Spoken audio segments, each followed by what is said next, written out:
ويلا مع بعض لنحضر أطيب معكرونة بشاميل. على سمنة أو زيت نباتي بنزل بصلة مفرومة ناعم، خليها تتحمص لتغير لونها. بعدها بنزل الفلفل اللي رح أعمل معكرونة بشاميل مع الخضار. وهلأ هون شوفوا تغير لون البصل، رح نزل عليه الفلفل الأخضر. طبعا إذا عندكم فلفل ملون أطيب وأطيب، أنا ما كان متوفر عندي غير الفلفل الأخضر.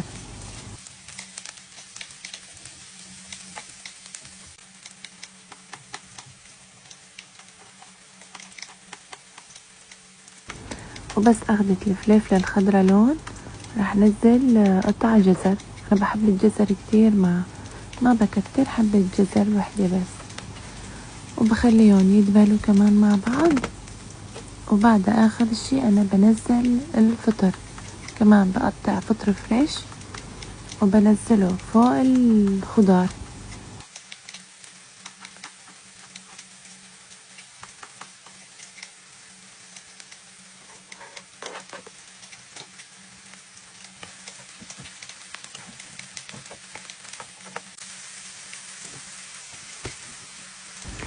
وهلا بس الخضار أخدت لون واتدبلت رح أخدهم على جنب وأنزل اللحمة عليهم. شوفوا كيف ما شاء الله صاروا هيك كافي. أخدتهم على جنب وهلا رح نزل تقريبا 3/4 كيلو لحمة.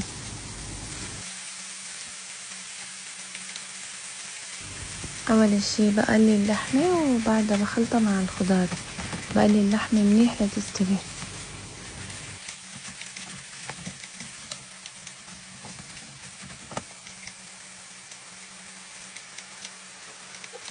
وهلا اللحمة بس أخذت استواء كامل رح أخلطها مع الخضار. وهلا رح نحط عليهم البهارات، اللي هو أنا حطيت معلقة هيل مطحون، بهار حلبي أو بهار عادي، وبابريكا. أنا حطيت بابريكا حادة شوي وقرفة. وطبعا لا ننسى بالأخير معلقة ملح.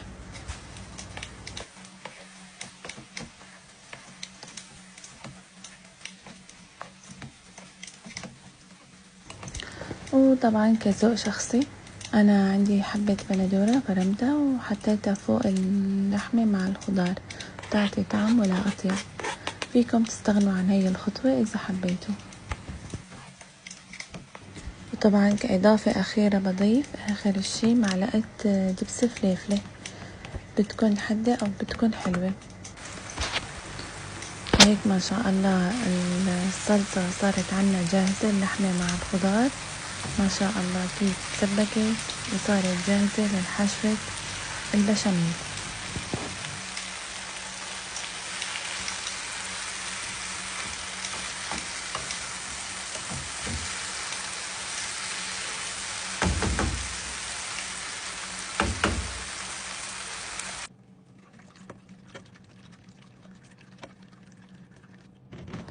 طبعا للبشاميل أنا حمصت طحين، حمصته لأخذ لون الذهبي، وبعدها نزلت عليه الحليب وهلا شوي شوي رح يتسبك ومع بعض.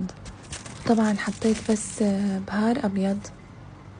وهون أنا عندي شريحتين جبن حطيتها مع صوص البشاميل.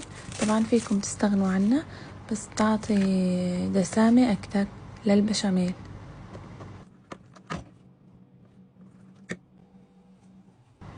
وهلا وصلنا لأحلى مرحلة اللي هي تطبيق البشاميل مع المعكرونة مع صوص اللحمة مع الخضار. أول شي أنا بحط بشاميل بالصحن، وبعدها بجيب المعكرونة وبحطها نص المعكرونة اللي سالقتها رح أحطها فوق صلصة البشاميل، ورح أرجع أجيب بشاميل وخلطهم كلهم مع بعض بحيث المعكرونة كلها تتشرب بالبشاميل، لأنه إذا ما تشربت المعكرونة بالبشاميل رح تطلع معانا ناشفة.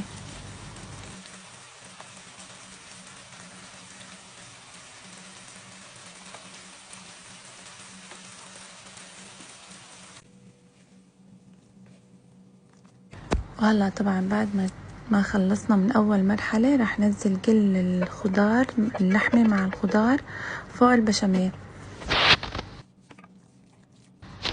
وطبعا بضيف فوق اللحمة مع الخضار بضيف موزاريلا جبن.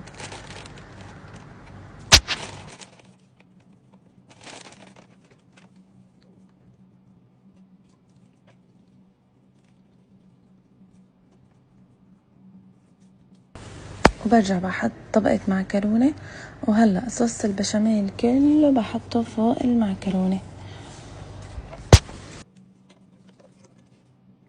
طبعا صوص البشاميل يكون كتير، أنا عملت تقريبا 4 كاسات حليب لكيس معكرونة، لأني لازم المعكرونة تتنغنغ وتتسقسق بالبشاميل مشان ما تنشف. إذا كان البشاميل قليل ومريء ما بتنجح المعكرونة، لازم يكون صوص البشاميل بهذا السماكة مثل ما كنتوا عم تشوفوا. طبعا هلا هون بكتلها جبن موزاريلا.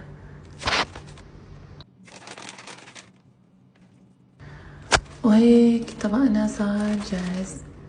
طبعا كخطوة إضافية أنا بحط حبة سودا أو حبة البركة فوق الجبن، بيعطي طعم وجمال غير شكل.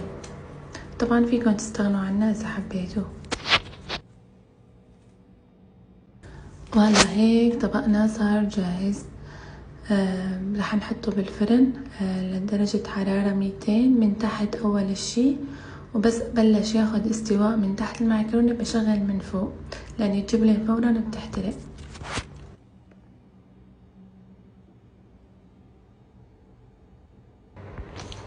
وهلا هيك صار طبقنا جاهز ما شاء الله. النغنغة وصوص البشاميل مع الخضار غير شكل. شوفوا كيف ما شاء الله القوام متماسك وغير شكل، والصوص البشاميل منيح. يعني إذا كان صوص البشاميل قليل رح تطلع المعكرونة ناشفة. وبس والله وصفتنا لليوم من مطبخ توري كيتشن، وصحتين لا تنسوني من المتابعة.